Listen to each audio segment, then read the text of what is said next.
Hey friend, good morning. Welcome to my YouTube channel. Friend, आज हम बात कर रहे हैं पी रेशियो के बारे में। जैसा कि आपने थंबनेल में देखा है कि real truth about P ratio. तो मैं वास्तव में यहाँ बिल्कुल उसकी ट्रुथ के बारे में बात करने जा रहा हूँ। और मैं आपको एक विश्वास दिलाता हूँ कि आपको ये वीडियो देखने के बाद जीवन में, अगर आपने ये वीडियो सही से देखा और पूरा देखा, तो जीवन में कभी भी आपको पी के रिगार्डिंग कोई भी डाउट जीवन में नहीं रहने वाला है। तो चलिए वीडियो को स्टार्ट करते हैं। तो सबसे पहले आप देखिए what is the P ratio. मैं आपको पी रेशियो का जो रियल मतलब है ना वो समझाता हूँ। जैसे सपोज करो किसी भी कंपनी का पीई 10 है, एक का पीई 20 है और एक का पीई 30 है। तो आप ये बताओ इससे क्या पता चल रहा है? इससे ये पता चल रहा है कि ये कंपनी 10 रुपए लगाकर 1 रुपये कमा रही है, और ये कंपनी 20 रुपए लगाकर 1 रुपये कमा रही है, और ये कंपनी 30 रुपए लगाकर 1 रुपये कमा रही है। तो ऑब्वियसली बिल्कुल क्लियर ये है कि मैं वो कंपनी में पैसा लगाऊंगा जो कम रुपए लगाकर मुझे 1 रुपया कमाने का मौका दे रही है। तो यानी इसलिए बोला जाता है कि पी अगर कंपनी का कम हो तो उसमें पैसा इन्वेस्ट करिए। तो मैं यहाँ पर इस कंपनी में पैसा लगाने जा रहा हूँ। लेकिन अगर वास्तव में देखा जाए तो ये बिल्कुल सच ये नहीं है। वास्तव में आप ये नहीं कह सकते कि ये कंपनी बहुत अच्छी है और ये कंपनी बेकार है, या ये कंपनी बेकार है। ऐसा भी हो सकता है जिस कंपनी का पी रेशियो 90 रुपए हो, वो भी कंपनी जिसका पीई 90 हो, वो कंपनी बहुत अच्छा ग्रोथ पोटेंशियल रखती हो और उसके पास फ्यूचर में मल्टी बैगर होने की संभावना हो।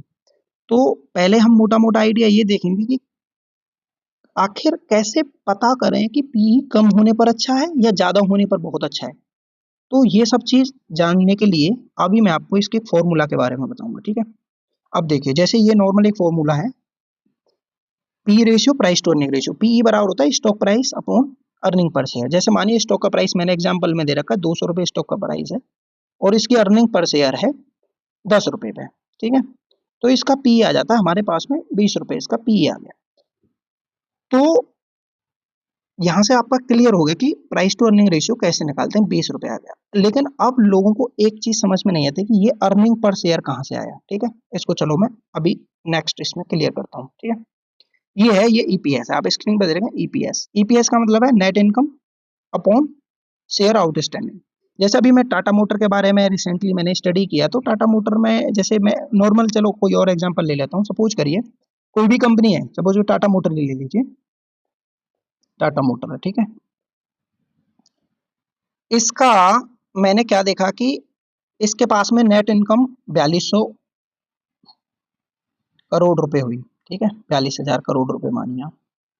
और इसके आउटस्टैंडिंग शेयर इसके पास थे 420 करोड़। इसके पास जो शेयर हैं अभी, जो फिलहाल इसके पास टोटल नंबर ऑफ शेयर हैं वो 420 हैं।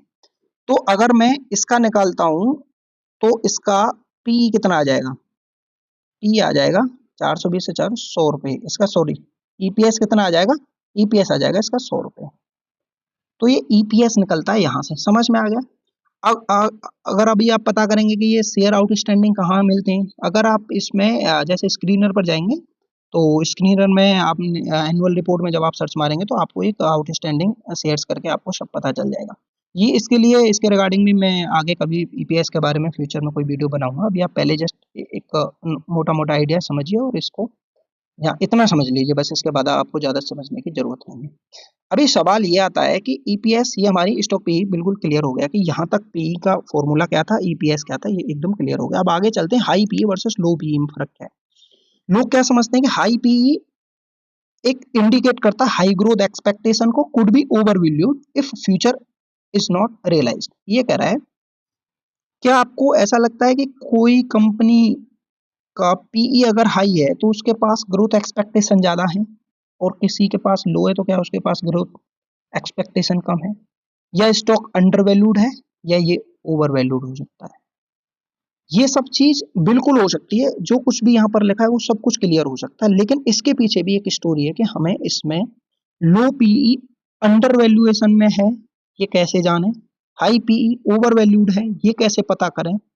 लो पीई का बिजनेस भी ऐसा हो सकता है कि उसके पास कभी फ्यूचर में कोई ग्रोथ ही ना हो।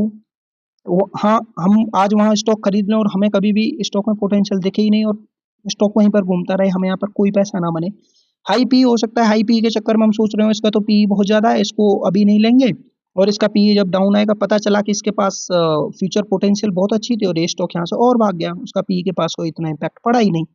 तो इस पीई को समझने के लिए बहुत सारी चीजें हमें यहाँ पर देखने को मिलेंगी, अभी आप वीडियो में आगे देखते रहिए। अब चलिए आप आगे, ठीक है, ये आ गया। मैं फर्स्ट फोर की आपको एनालाइज, ये 4 पैरामीटर आपको मैं बताने जा रहा हूँ। एक तो इसके बाद पहला, जब कभी आप पीई को देखते हैं तो उससे पहले एक अर्निंग क्वालिटी देखिए कि उसमें कितनी अर्निंग की ग्रोथ आ रही है कंपनी में, और दूसरा देखिए उसका हिस्टोरिकल पीई देखिए, और तीसरा आप इसका इंडस्ट्री पीई देखिए, और चौथा देखिए आपको ग्रोथ रेट। अभी आपको ये वर्ड समझ में नहीं आ रहे होंगे, इसके रिगार्डिंग भी मैं आगे बहुत अच्छे से वीडियो बनाऊंगा। आप जस्ट एक स्क्रीनर अपने फोन में स्क्रीनर ओपन करें और वहां पर आपको ये earning, industry PE, historical PE और ग्रोथ रेट आपको वहां पर सब देखने को मिल जाएगा। ठीक है, आपको ये 4 की पॉइंट जरूर देखने, अगर फ्यूचर में आप कभी पी रेशियो के बारे में जान रहे हैं और इसको देखकर अगर आप स्टॉक बाय कर रहे हैं तो आपको ये जरूर देखना होगा। चलिए आगे मैं इसके बारे में आगे और देखता हूँ, ठीक है।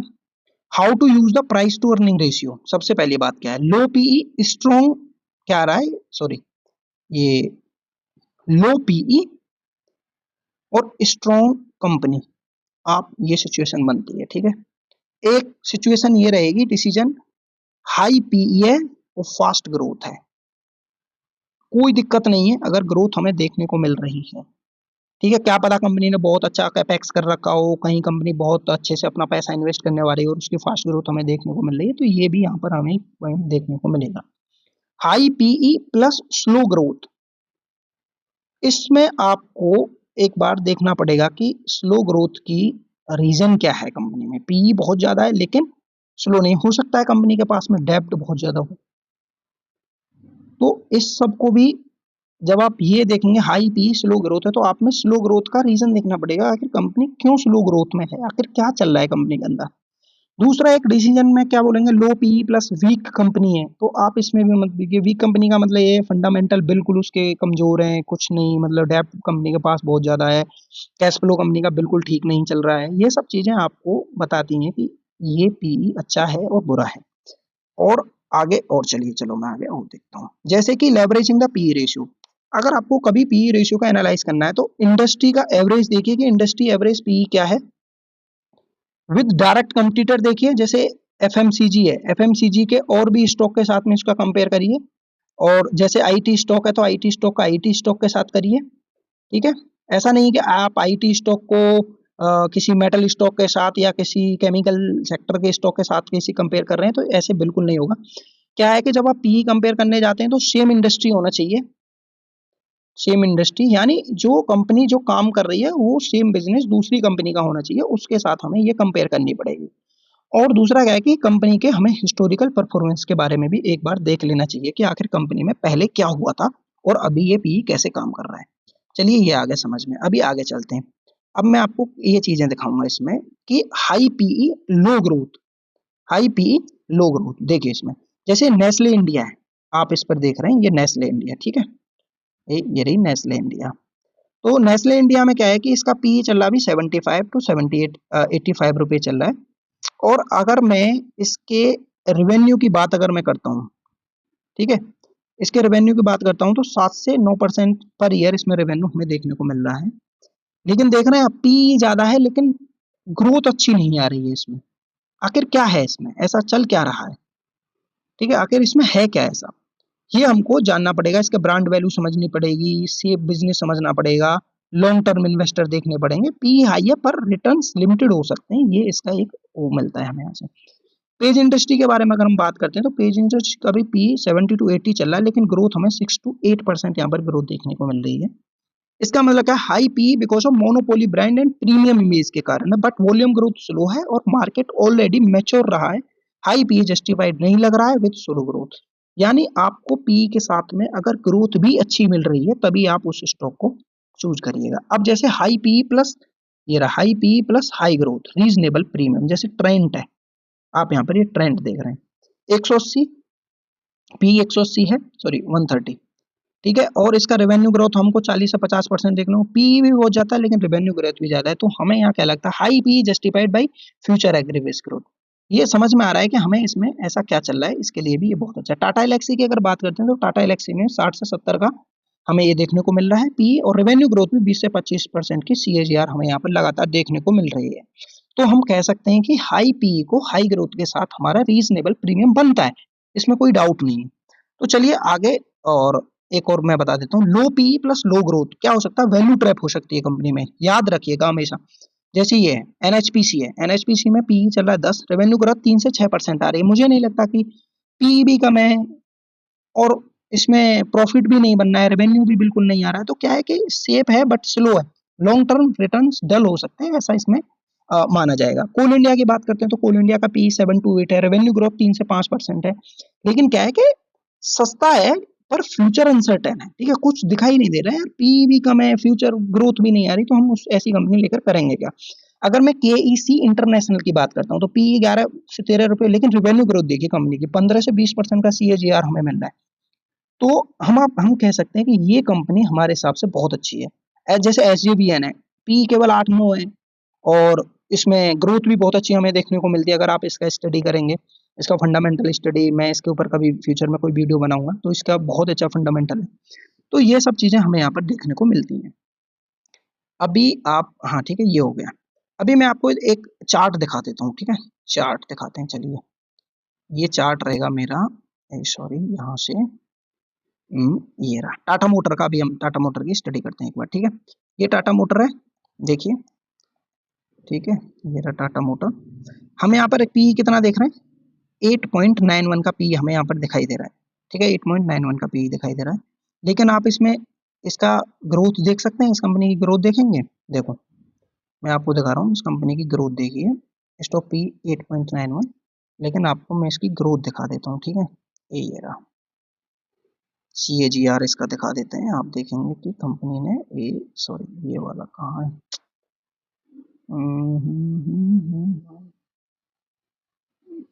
ग्रोथ, कंपनी की ग्रोथ कहाँ है, ओवर 5 ईयर्स 11% डिविडेंड दिखा रही है। ये रहा ऑपरेटिंग मार्जिन, देख लिया आप कहीं कंपनी में, चाहिए 14% का ऑपरेटिंग मार्जिन मिल रहा है, यानी ग्रोथ हमको 14% तक दिखाई दे रही है। पी कितना है, पी बहुत कम है, 8 है, ग्रोथ इतनी अच्छी दिखाई दे रही है। अगर मैं इसके पूरे हिस्ट्री की बात करता हूँ, ठीक है, अगर आप मैं हिस्ट्री की बात करूँ, इसका पी रेशियो देखिए कभी फ्यूचर में, देखो यहाँ पर पी रेशियो कितना था, 9 मई 2023 को 111 पीई था। जब पीई गिरा, 9 मई से पीई नीचे आया, तो अभी ये देखिए प्राइस में कितना चेंज आया, यानी 26 मई से 13 अक्टूबर तक मैं आपको इसके प्राइस का चार्ट दिखाता हूँ, प्राइस के चार्ट पर क्या फर्क पड़ा था, ये आप देख लीजिए, ये कितना है, ये रही मार्च, सॉरी ये कितना था, ये फरवरी में, हाँ 2023 में 26 मई से जब पी इसका हाई था तो क्या हुआ, ठीक है, 2023 में, चलो मैं 23 का ये देख लेते हैं ना, 2023 ये रहा, ठीक है, मार्च अप्रैल मई, ठीक है। देखो यहाँ क्या था कि यहाँ पीई एकदम स्टेबल की वजह से, स्टेबल यहाँ का पीई था 111 समथिंग चल रहा था, जैसे जैसे पीई डाउन होता गया ऐसे ऐसे स्टॉक ऊपर चला गया। जैसे 19 फरवरी 24 को पीई क्या था, देखते हैं अभी 19 फरवरी 24 को पीई क्या था, देखो 19 फरवरी 24 को पी 16 रुपए हो गया, यानी जहाँ जहाँ बहुत, यानी 111 जो अब तक का अपना हाईएस्ट था, वहां पर जो पीई आपको 111 रुपए देखने को मिला, वही पीई कुछ दिन में 16 रुपए पहुंच गया। लेकिन चार्ट की कंडीशन क्या थी 2023 में, चार्ट एकदम ये वाले ट्रेंड में था, ठीक है, अपर ट्रेंड में था, इसमें ये ट्रेंड बन रहा था। तो ये वाली आपने सिचुएशन यहाँ समझ ली। और अगर मैं इसके और आगे बात करता हूँ, ये देखिए अभी आप टाटा मोटर हो गया, एक और आपको स्टॉक दिखाता हूँ, उसका नाम रहेगा RVNL, ठीक है, रेल विकास निगम लिमिटेड। ये एक मतलब केस स्टडी है, मैं आपको एक बिल्कुल लाइव दिखा रहा हूँ, ठीक है, केस स्टडी में ये रहा। अब आप कंपनी का अगर पीई की बात करते हैं तो कंपनी, सॉरी ये वाला चार्ट है ना, ये रहा, देखो यहाँ कंपनी का पीई रेशियो देखिए, सबसे कम पीई 13 मई 2022 को था। अब मैं 13 मई 2022 का आपको चार्ट दिखाता हूँ, 13 मई 2022 का देखना कहाँ था, 30 रुपए, उसके बाद रैली लगातार भाई साहब, स्टॉक लगातार है। इसका रीजन क्या है कि यार कंपनी के पास में आरओई, देखिए आरओई कंपनी की बहुत अच्छी है, आरओसी बहुत अच्छी है। अगर मैं ऑपरेटिंग मार्जिन की बात करता हूँ, यानी इसका जो कितना प्रॉफिट है, वो भी कंपनी मतलब ठीक ठीक ठाक ले रही है। देखो ग्रोथ, 3 साल का ग्रोथ, इसमें कंपाउंडिंग ग्रोथ देखिए 11 है, 5 साल में 11 है, 14 है, ये ग्रोथ दिखा रहा था।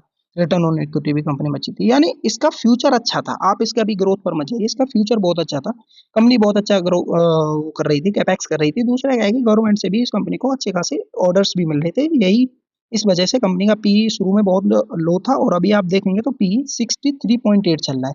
और अभी इसका प्राइस देख लीजिए कहाँ है, 63 जैसे यहाँ गया था 5 जुलाई से, 5 जुलाई में ये रहा, देखो जुलाई अगस्त में पी सबसे टॉप पे था, तब से प्राइस, तब से जो स्टॉक है कंटिन्यू डाउन ट्रेंड में है।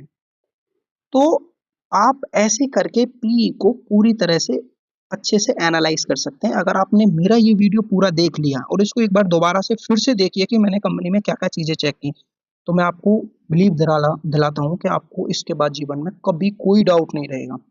ठीक है। पी रेशियो क्या है, पी रेशियो यार इंडस्ट्री पे भी तय करता है, ग्रोथ में भी आप देखनी होगी और उसका ट्रेंड भी देखना होगा, फ्यूचर में कितने ऑर्डर्स उसके पास आ रहे हैं कंपनी के पास वो भी देखना पड़ेगा। केवल पी ही एक ऐसा साधन नहीं है जिसके द्वारा आप सब कुछ तय करके ये देख सकते हैं कि हाँ भाई पी का मैं स्टॉक खरीद लेता हूँ, ऐसा बिल्कुल नहीं है भाई। अगर ये वीडियो आपको अभी बहुत मतलब आपको अगर लग रहा है कि आपको पी रेशियो के बारे में अंडरस्टैंडिंग हो गई तो इस वीडियो को लाइक जरूर करिएगा, शेयर एंड सब्सक्राइब भी करिएगा। Thank you, bye bye.